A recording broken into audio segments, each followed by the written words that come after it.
Hey YouTube, this is Jay Kirk bringing you another video. This is my 40-gallon planted, which I don't believe you guys have seen in a while. So, as you can see, it does look quite a bit different. I removed all of the stem plants that were in the back right here, the hygro siamensis and the cypress helferi. They just weren't looking too hot, and I was getting a little tired of the look of the taller stem plants in the tank, so I ripped them out rather than replant the tops. And now the tank does have quite a bit more of an open look to it since all the plants are relatively low to the ground.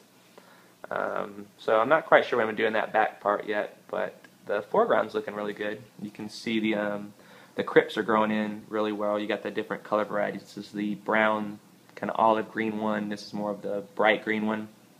So those all have always done really well in my tank. They're not too hard to grow, and seem to do well in eco-complete substrates. So those are doing really well up front, and then the downoi carpet's also looking really good. It's very compact and thick now. You get that look when you plant the individual plants really close together on the initial planting.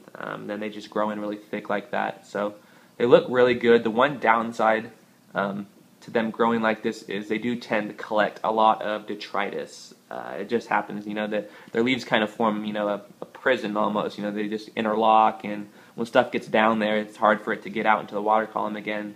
So, every now and then I have to kind of run my hands through the plants just to stir up the detritus to get it into the water column again, so the filters can pick it up. But it's doing really well. It's kind of branching all the way out here now. So I'm thinking about just letting the downoi go all the way out here, maybe getting a few more plants to help the seeding process, to get kind of a lawn effect, I guess.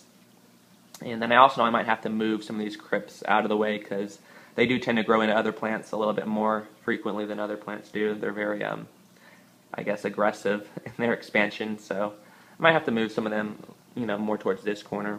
But overall, all the plants I still have remaining in the tank are doing really well. The Java fern is doing really well in this tree. I just actually tied another piece to that kind of corner right there, so hopefully that will start doing well as well. The fish are all doing really well. I haven't actually added any new fish to this tank in quite a while. There's the original school of 5 Harlequin reservoirs right there in the back. I'm thinking about adding 5 more maybe just to get the school up to 10. They do a little bit better in bigger schools, so that might help. Still got my one solitary male bosemani. He's got great colors, but he killed or harassed the last couple of rainbows I tried to add into this tank, so I'm probably just going to leave him by himself for now. The school of Denison barbs or torpedo barbs up here up front is doing really well. They're starting to get that greenish tint to their scales, especially on the top, by their heads, which is a sign of maturity, really. So they're kind of getting to the adult stage of their life. But they're very peaceful. They eat like pigs. They school. So really a cool fish. If any of you guys get a chance to get or own any of these Denison barbs, go for that. As long as you have a decent sized tank, anyways. But here's my oldest fish right here, my angelfish. He's still doing his thing. He's kind of a loner. He doesn't really like, hanging out with the other fish. That German blue ram right there does tend to pick on him, even though they're, I think I mentioned before there's a size difference. They do kind of tend to hang out in the same areas of the tank, and but nothing serious to where they would be damaged. Here's a good shot of my leopard centenoma, I think is how you pronounce it. Some people call them a bushfish. They're a real cool predatory fish, actually. Despite their small size and beginning, they have oversized mouths. So whenever food time comes around, you can see how big their mouths are when they eat. But as they grow, they do tend to be predatory towards other smaller fish. So might have to watch that in the future. And I think that's all the fish in there. There's quite a few. My dog's freaking out. Quite a few of these guys right here. There's otos. I don't know how many at this point, but there's a lot of them in there. Oh, and then there's a beta in here. One of my betas. There's a good shot of him.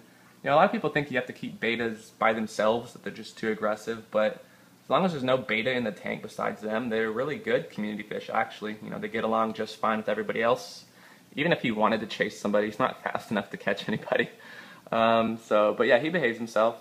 And if anything, you have to actually watch for other fish kind of nipping at them, just because you don't want their long flowing fins to get all shredded or anything. But yeah, that's what the tank looks like currently. So if you have any ideas maybe on what plants you think would look good right here in this back corner, go ahead and put those in the comments. If you like the idea of having more of a a low-lying lawn effect, go ahead and put that too. And yeah, that's about all I got for you guys today. So hope you guys enjoy the video, enjoy the rest of your weekend, and I'll catch you guys later. Peace out, y'all.